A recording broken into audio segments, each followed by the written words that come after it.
ही नागपुरातली थेट दृश्य आपण पाहतोय। चंद्रशेखर बावनकुळे हे नागपूरमध्ये पाहणी दौऱ्यासाठी पोहोचलेले आहेत। पावसामुळे कशा पद्धतीने राज्यात नुकसान झाले याचा आढावा सरकार घेतंय आणि चंद्रशेखर बावनकुळे हे सध्या नागपुरात पाहणी करतायत।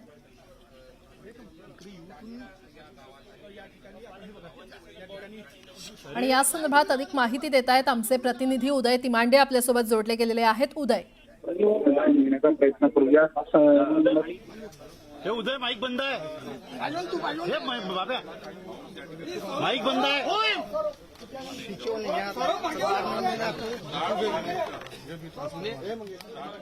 पाहतोय हे उदय माईक बंद आहे। मी तू मागे रे बाबा मागे ना बे। हे उदय माईक बंद आहे।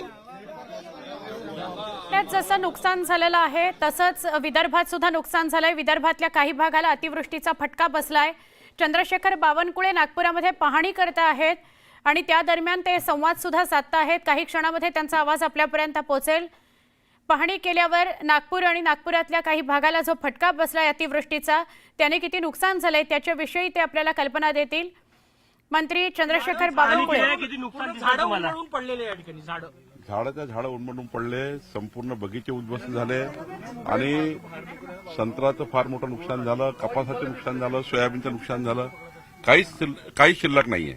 60,000 हेक्टर जमिनीचं नुकसान झालं आहे आणि त्यामुळं एकीकडे राज्याची हीच परिस्थिती आहे, नागपूरमध्ये हीच परिस्थिती आहे, अमरावतीमध्ये परवा मी सरसकट पंचनामे करायला लावले, तिथेही हीच परिस्थिती आहे।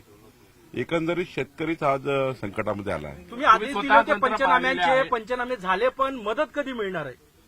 राज्यामधल्या संपूर्ण पंचनाम्यावर मी लक्ष ठेवून होतो।